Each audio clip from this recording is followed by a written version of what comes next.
আসসালামু আলাইকুম। সবাই কেমন আছেন? আশা করি সবাই ভালো আছেন। আমিও আল্লাহ তাআলার রহমতে আপনাদের দোয়ায় ভালো আছি। আজকে আপনাদের জন্য আমি খুবই উপকারী এবং ঠান্ডার জন্য খুবই কার্যকারী একটা রেসিপি করে দেখাবো। সেটা হলো আদার চকলেট। এই আদার চকলেট বানাতে আমার যা যা উপকরণ লাগবে এখন দেখিয়ে দিচ্ছি আপনাদের। এখানে আমি আদা নিয়েছি।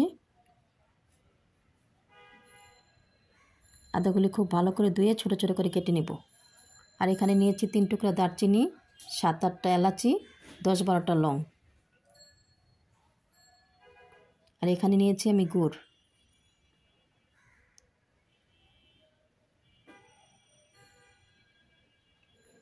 আদাগুলি আমি কেটে নেওয়ার পর এখানে মেজারমেন্ট কাপের 1 কাপ আদা হয়েছে। এখন আমি একটা ব্লেন্ডার জার নিয়েছি, দিয়ে দেব আদা, দিয়ে দেব লং, দিয়ে দেব এলাচি, দারচিনি, দিয়ে আমি ব্লেন্ডার জারে পেস্ট করে নেব। এই তো আমার পেস্ট করা হয়ে গেছে। এখন আমি দিয়ে দেব 1/3 কাপ চিনি। চিনিটাও আমি আদার সাথে পেস্ট করে নেব। এই তো পেস্ট করা হয়ে গেছে। আমি চিনি এবং গুড় দুইটাই দিয়ে করব। আপনারা চাইলে যে কোনো একটা দিয়ে করতে পারেন।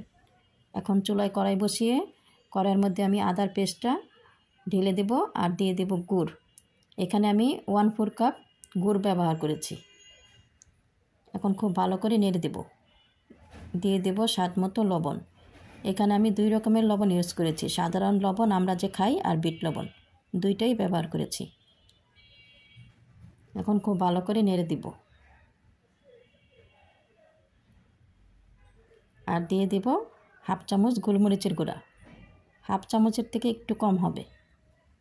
দিয়ে সব একসাথে খুব ভালো করে নেড়ে নিব। এই আদার চকলেট ঠান্ডা কাশির জন্য খুবই উপকারী। এই শীতের সময় দেখা যায় প্রত্যেক ঘরে ঘরে ঠান্ডা কাশি জ্বর লেগেই আছে। এই আদার চকলেট খেলে আপনারা অনেক উপকারিত হবেন। দিয়ে দেব 1 চামচ ভিনেগার। এতে করে এই চকলেটটা অনেক দিন ভালো থাকবে। আর এই চকলেটটা নেড়ে নেড়ে পুরোটা পানি শুকিয়ে নিতে হবে, কোনো পানি থাকবে না।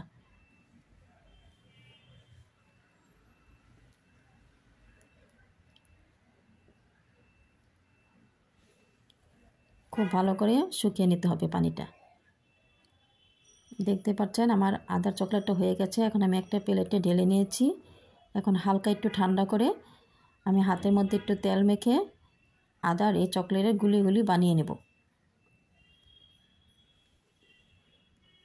এই ঠান্ডা কাশির জন্য এই আদার গুলি খাবেন, অনেক উপকারিত হবেন, খুব ভালো লাগবে, ঠান্ডা কাশি কমে যাবে। আর এটা আপনারা বানিয়ে একটা এয়ারটেল বক্সে সংগ্রহ করে রাখতে পারবেন, অনেক দিন পর্যন্ত ভালো থাকবে।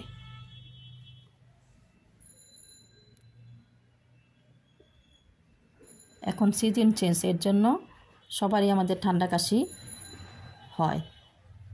এর জন্য এই আদার চকলেটটা আমাদের খুব উপকার হবে খেলে। এই তো আমার চকলেটগুলি বানানো হয়ে গেছে, দেখতেই পাচ্ছেন।